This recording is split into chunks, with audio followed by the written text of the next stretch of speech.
जय श्री कृष्णा। आप सभी को श्रवण मास शुक्ल पक्ष एकादशी की ढेरों शुभकामनाएं। प्रिय भक्तों, आज के इस वीडियो में हम बात करेंगे कि सावन के महीने की शुक्ल पक्ष की जो एकादशी है, इसे पुत्रदा एकादशी कहते हैं। ये एकादशी किस दिन है, इसका व्रत कब किया जाएगा, भद्रा है या नहीं है, और क्योंकि ये पुत्रदा एकादशी है तो पुत्रदा एकादशी पर किस प्रकार से पुत्र प्राप्ति की पूजा की जाएगी, इस एकादशी का व्रत किस विधान से रखें, किस नियम रखें और क्या संकल्प करें जिससे कि आपको संतान रत्न की प्राप्ति हो, और न केवल संतान रत्न वरन आपको पुत्र की प्राप्ति हो, क्योंकि इस एकादशी का व्रत पुत्र रत्न प्राप्ति की कामना को अवश्य पूर्ण करता है। इसीलिए इसकी महिमा बहुत अधिक है। ऐसी मान्यता है कि जो कोई इस दिन भगवान श्री हरि का विधिवत पूजन करता है, पुत्र रत्न की कामना से इस व्रत को करता है और पुत्र रत्न की प्राप्ति के लिए ही इसका तथा पूजन करता है, उसे अवश्य नारायण की कृपा से संतान रत्न की प्राप्ति होती है, उत्तम संतान रत्न की प्राप्ति होती है। और ये कोई आज के लिए नहीं है, ये पुराने समय से चला आ रहा है। अनेकों ऋषियों ने इसके बारे में बताया है।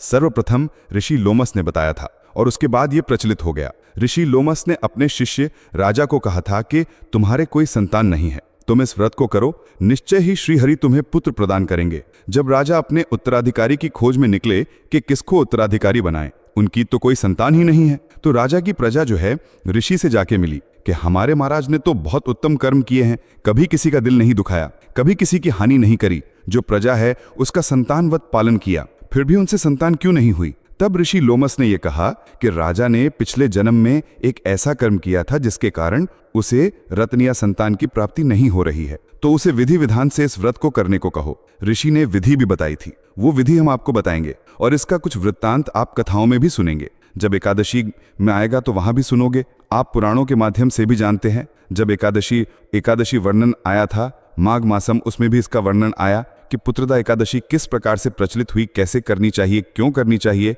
और किस प्रकार से कामना पूरी करती है। तो संपूर्ण जानकारी आरंभ करेंगे। आपसे निवेदन है कि वीडियो यदि थोड़ा सा भी अच्छा लगे तो कृपया एक बार लाइक अवश्य कर दीजिएगा। भगवान की कृपा प्राप्त करने के लिए, अपने व्रत की सफलता के लिए कमेंट बॉक्स में अवश्य लिखिएगा जय श्री हरि या ओम नमो भगवते वासुदेवाय। भगवान नारायण की कृपा से आपका व्रत सफल होगा, आपकी मनोकामनाएं पूर्ण होंगी। आप देख रहे हैं ज्योतिष साधना ज्योतिष संस्थान का प्रतिष्ठित YouTube चैनल ज्योतिष साधना धार्मिक। यदि आप सब त्योहारों की सही शास्त्रीय जानकारी प्राप्त करते रहना चाहते हैं तो कृपया चैनल को सब्सक्राइब कीजिए और बेल आइकन को प्रेस कीजिए। जब आप सब्सक्राइब का बटन दबाएंगे ना, तो वहां एक घंटी का निशान बना हुआ दिखाई देगा, उसको अवश्य दबाइएगा, तभी आपको हमारे संपूर्ण वीडियो प्राप्त होंगे, अन्यथा आपसे जानकारी छूट जाएगी। आइए प्रिय भक्तों, जानकारी आरंभ करते हैं। प्रिय भक्तों, आज के समय में संतान की कामना सभी कोई करते हैं और संतान को लेकर अनेकों परेशानियां आ रही हैं। इसके अनेकों कारण हैं। रिसर्च है कि आज के समय में मनुष्य का जो डेली रूटीन है ना, वो बदल गया है और वो कुछ इस प्रकार का हो गया है, इसलिए उसके अंदर हार्मोनल इम्बैलेंस आरंभ हो गया है और यही कारण है कि संतान उत्पत्ति में आजकल युवा दंपतियों के बीच भी परेशानी आ रही है। साथ ही मनुष्य का चरित्र भी इसके लिए महत्वपूर्ण होता है। तो ये जो व्रत है, ये आपके जीवन के सभी कष्टों को दूर करने के लिए है। एकादशी का जो व्रत है ना, ये मनुष्य के जीवन में भगवान नारायण द्वारा जो आशीर्वाद प्रदान किया गया है, वो इस रूप में है कि आपके जीवन में जो कोई संकट हो, उसकी कामना के लिए, उसकी कामना की पूर्ति के लिए अनेकों एकादशियां बनी हैं। आप सभी ज्ञानी जन हैं, विद्वान जन हैं, इतने समय से एकादशी कर रहे होंगे। आपने देखा प्रत्येक एकादशी की कोई न कोई अलग महत्वपूर्ण महिमा होती है। यूं तो सभी एकादशी शक्तिशाली हैं, सभी एकादशी नारायण को समर्पित हैं, सभी एकादशी पर नारायण की पूजा ही की जाती है, परंतु प्रत्येक एकादशी किसी एक कर्म के लिए तो बनी ही होती है। कोई मुक्ति के लिए, कोई लक्ष्मी के लिए, कोई मनुष्य के वैकुंठ प्राप्ति के लिए, कोई पुत्र प्राप्ति के लिए, संतान प्राप्ति के लिए, कोई धन वैभव की प्राप्ति के लिए, कोई संपत्ति की प्राप्ति के लिए और कोई ऐश्वर्य की प्राप्ति के लिए। इस जो है सभी एकादशियां कुछ ना कुछ अलग महत्व रखती हैं। संतान प्राप्ति के लिए या पुत्र प्राप्ति के लिए ये जो एकादशी है, श्रावण मास की आने वाले शुक्ल पक्ष की एकादशी, ये बड़ी महत्वपूर्ण है। इस एकादशी पर यदि विधि विधान से पूजन किया जाए संकल्प करके, तो अवश्य ही मनुष्य को संतान की प्राप्ति होती है, पुत्र की प्राप्ति होती है। तो मैं पुनः कहूंगा, जानकारी जो दी जा रही है वो संपूर्ण शास्त्रीय है। तो ऐसे जो भी लोग हैं जिन्हें पुण्य कर्म बढ़ जाते हैं और जो पुण्य के बही खाते बढ़ जाते हैं, तो आपने जो पिछले जन्म में कभी कोई ऐसे कर्म गलती से हो गए हों आपसे, जिनके कारण इस जन्म में आपको उनको भुगतना पड़ रहा है, चाहे वो संतान ना मिले, पुत्र ना मिले या कोई और परेशानी आ रही हैं, तो वो जो पाप कर्म पिछले जन्म में हो गए थे उनकी भरपाई इस एकादशी के पुण्य से हो जाती है। और वो जो दोष है ना, जिस दोष के कारण आपको संतान की प्राप्ति नहीं हो रही हो, वो दोष मिट जाता है। ये एकादशी काम करती है। तो इस प्रकार से एकादशी या व्रत पूजन का प्रभाव होता है। व्रत पूजन से जो बायोलॉजिकल प्रोसेस है वो बायोलॉजिकल प्रोसेस है, वो होगा वैसे ही, लेकिन जिस कारण से वो नहीं हो पा रहा है, जिस कारण से उसका परिणाम नहीं मिल पा रहा है, उसको ये दूर कर देती है, क्योंकि आपके पुण्य कर्म बढ़ जाते हैं। इस एकादशी की महिमा इतनी अधिक है कि इस प्रकार की जो भी रुकावटें होती हैं वो सनातन विधि से दूर हो जाते हैं। अब बात करेंगे कि पुत्रदा एकादशी पर आपको किस प्रकार से व्रत करना चाहिए, क्या विधि है, क्या नियम है, क्या अर्पित करना चाहिए भगवान को। प्रिय भक्तों, इस एकादशी के नियम भी अन्य एकादशी की तरह ही एक दिन पहले आरंभ हो जाएंगे, अर्थात दशमी तिथि को आरंभ हो जाएंगे। व्रत के एक दिन पहले ही शुरू करने होंगे। उनमें जो प्रमुख नियम है, जो सभी के लिए होते हैं, उनमें कांसे के पात्र का प्रयोग नहीं करना, किसी के लिए भी नहीं करना। दशमी को, एकादशी को और द्वादशी शहद का प्रयोग नहीं करना। भगवान नारायण की पूजा में जो हम पंचामृत बनाएंगे उसमें भी शहद प्रयोग नहीं करना। तीसरा, आपको व्रत के एक दिन पहले ही मसूर की दाल नहीं खानी, हरा साग नहीं खाना। वैसे भी श्रावण मास है, अभी तो बैंगन पूर्ण रूप से त्याग है, नहीं खाने हैं। इसके अतिरिक्त आपको इस दिन मांसाहारी मदिरापान नहीं करना चाहिए व्रत के एक दिन पहले। जो लोग मांसाहारी करते हैं और मदिरापान करते हैं और एकादश का व्रत भी करते हैं, आप में से ज़्यादातर लोग के साथ ऐसा नहीं है, परंतु कुछ लोग ऐसे हैं आज के समाज में जो एकादश में विश्वास करते हैं, परंतु उनकी जो आदतें हैं वो मांसाहारी की भी हैं और मदिरापान की भी हैं। तो ऐसे सज्जन हैं, उन मनुष्यों को एक दिन पहले ही इसका त्याग करना चाहिए। ऐसा नहीं कि आज तो खाएं और कल एकादश कर लें,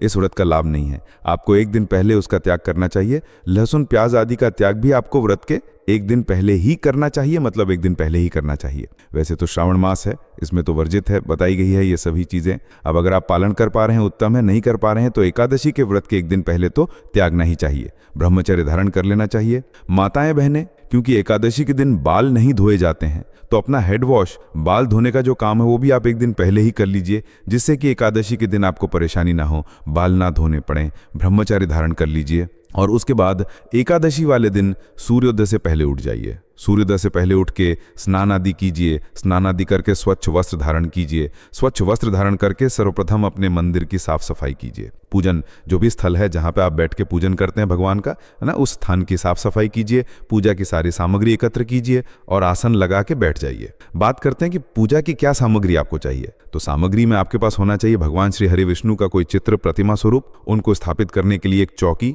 चौकी पर बिछाने के लिए पीला वस्त्र। नारायण यदि आपके मंदिर में पहले से विराजमान है तो आप वहां भी पूजन कर सकते हैं। मौली, पान, सुपारी, लौंग, इलायची, धूप, दीप, नैवेद्य, फूलों की माला, इत्र, जनेऊ, अंकुरित मूंग और दूर्वा।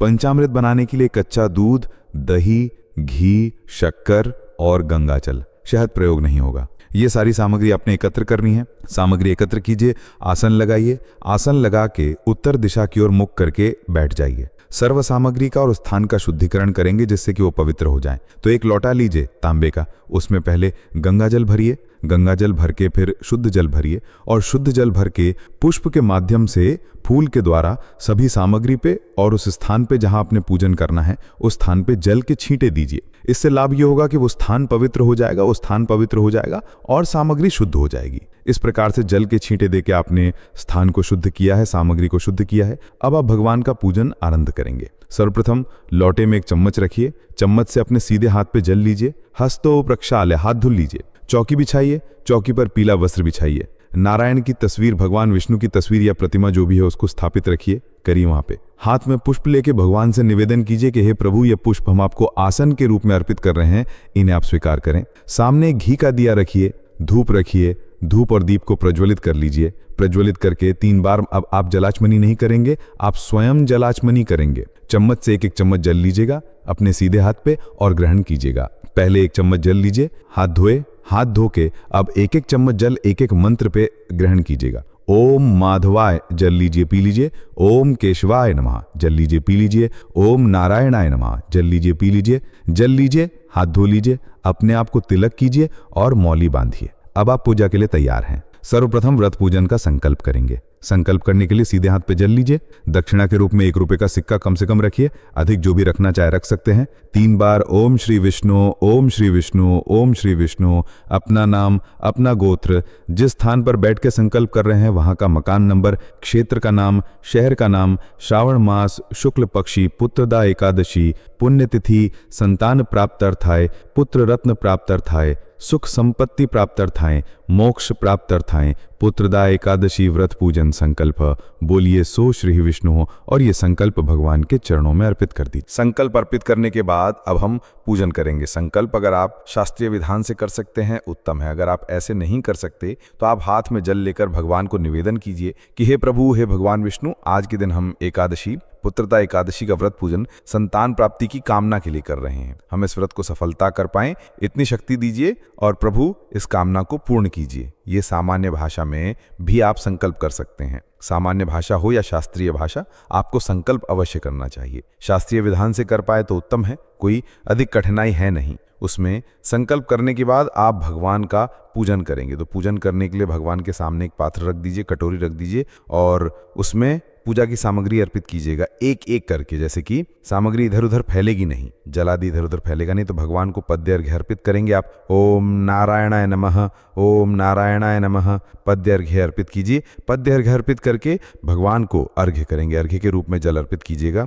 ओम नारायणाय नमः, ओम नारायणाय नमः, पद्य आचमनी ही आपने अर्पित किया भगवान को। पद्य और आचमनी अर्पित करने के बाद भगवान को स्नान कराएंगे, तो स्नान के लिए 1 चम्मच जल अर्पित कीजिएगा या फूल के माध्यम से छींटे दीजिएगा। भगवान को स्नान कराइए, स्नान करा के पंचामृत से स्नान कराएंगे तो पंचामृत बनाएं। कच्चा दूध, दही, घी, गंगा जल, शहद के स्थान पर गंगा जल। शहद का प्रयोग इस पंचामृत में नहीं होगा, फिर बता दें, दूध, दही, घी, गंगा जल, शक्कर, शहद नहीं। पंचामृत बनाइए, उसको फूल पर लगाइए और भगवान को चढ़ा दीजिए। जो प्रतिमा पर पूजन कर रहे हैं वो भगवान को पंचामृत से नहला सकते हैं। पंचामृत स्नान समर्पयामि, पंचामृत स्नान करके शुद्ध उदक स्नान कराएंगे तो पुनः शुद्ध जल लीजिए, भगवान को शुद्ध जल से स्नान कराइए। भगवान को अर्पित कीजिएगा 1 चम्मच जल, जो प्रतिमा पर पूजन कर रहे हैं शुद्ध जल से नहलाइए। स्नान करा के आप जनेयू अर्पित करेंगे। जनेयू लीजिए, यज्ञोपवीत कहते हैं ना, यज्ञोपवीत लीजिए और वो अर्पित कीजिए। यज्ञोपवीत अर्पित करने से पहले उसको तिलक कर लीजिएगा।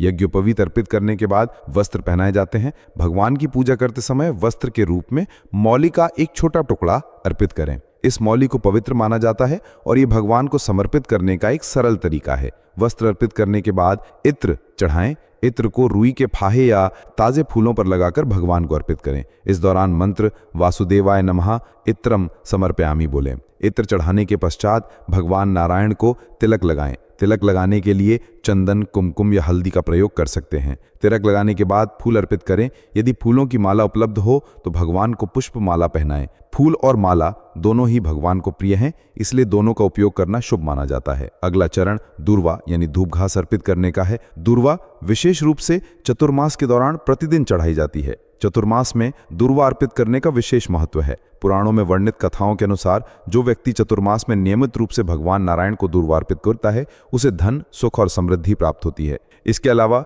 मृत्यु के पश्चात उसे भगवान का धाम प्राप्त होता है। यदि प्रतिदिन दूर्वा न चढ़ा पाएं तो कम से कम एकादशी के दिन अवश्य चढ़ाएं। दूर्वा वही घास है जिसे गणेश जी को बुधवार के दिन चढ़ाया जाता है। पुत्रदा एकादशी के दिन विशेष रूप से अंकुरित हरे मूंग चढ़ाए जाते हैं। इन्हें तैयार करने के लिए रात भर मूंग को पानी में भिगोकर रखें, जिससे सुबह तक वो अंकुरित हो जाएं। अंकुरित मूंग को भगवान को अर्पित करते समय संतान प्राप्ति की कामना करें। मंत्र पढ़ते हुए भगवान से प्रार्थना करें कि जिस प्रकार ये मूंग अंकुरित हुआ है उसी प्रकार हमारे जीवन में भी संतान रूपी अंकुर फूटें। इसके बाद भगवान को भोग लगाएं। भोग के रूप में मिठाई, फल, मिश्री या कोई अन्य प्रसाद चढ़ा सकते हैं। भोग अर्पित करने के बाद जलाचमन कराएं। 1 चम्मच जल लेकर भगवान को अर्पित करें। इसके बाद तांबुल यानी पान का पत्ता चढ़ाएं। तांबुल बनाने के लिए पान के पत्ते पर 2 लौंग, 2 इलायची और 1 सुपारी रखें। इसे भगवान को समर्पित करते हुए मंत्र नमः समर्पयामि तांबुलम बोलें। फिर दक्षिणा अर्पित करें। दक्षिणा के रूप में कोई भी राशि या वस्तु भगवान को अर्पित कर सकते हैं। दक्षिणा देने के बाद भगवान नारायण को प्रणाम करें। इस प्रकार पूजन संपन्न होता है। पूजन के बाद एकादशी व्रत कथा और विष्णु सहस्त्र नाम का पाठ करें। यदि आप YouTube पर इससे संबंधित वीडियो देखते हैं तो चैनल को सब्सक्राइब करें और बेल आइकन दबाएं ताकि आपको नए वीडियो की सूचना मिलती रहे। व्रत के दिन ब्रह्मचार्य का पालन करें, किसी का अहित ना करें और सात्विक भोजन ग्रहण करें। सायंकाल में भजन कीर्तन करें। यदि मंदिर जाना संभव ना हो तो घर पर ही विष्णु सहस्त्र नाम या नारायण कवच का पाठ सुनें। रात्रि में जागरण करना शुभ माना जाता है। अगले दिन सूर्योदय से पहले उठकर स्नान करें और पुनः पंचोपचार पूजा करें। इस बार संकल्प नहीं करना है क्योंकि संकल्प व्रत के आरंभ में ही किया जाता है। पूजन के बाद पुष्पांजलि दें और भगवान से अनजाने में हुई त्रुटियों के लिए क्षमा मांगे। इसके बाद ब्राह्मण को दान दक्षिणा दें। दान देने के बाद व्रत का पारण करें। पारण करने से पहले 5 बार ओम नमो भगवते वासुदेवाय मंत्र बोलें और तुलसी दल व गंगाजल ग्रहण करके व्रत खोलें। इस वर्ष श्रावण पुत्रदा एकादशी 5 अगस्त को है। एकादशी तिथि 4 अगस्त को सुबह 11:41 से शुरू होकर 5 अगस्त को दोपहर 1:12 पर समाप्त होगी। व्रत 5 अगस्त को ही करना चाहिए क्योंकि इस दिन द्वादशी वेद भी है। पारण के लिए 6 अगस्त को सुबह 5:12 से 8:12 तक का समय शुभ है। इस दिन संतान प्राप्ति की कामना से विशेष पूजा की जाती है। यदि यह जानकारी आपको अच्छी लगी हो तो इसे अधिक से अधिक लोगों के साथ साझा करें ताकि जो लोग संतान सुख की इच्छा रखते हैं वो इस व्रत का लाभ उठा सकें। भगवान सभी की मनोकामनाएं पूर्ण करें। जय श्री हरि।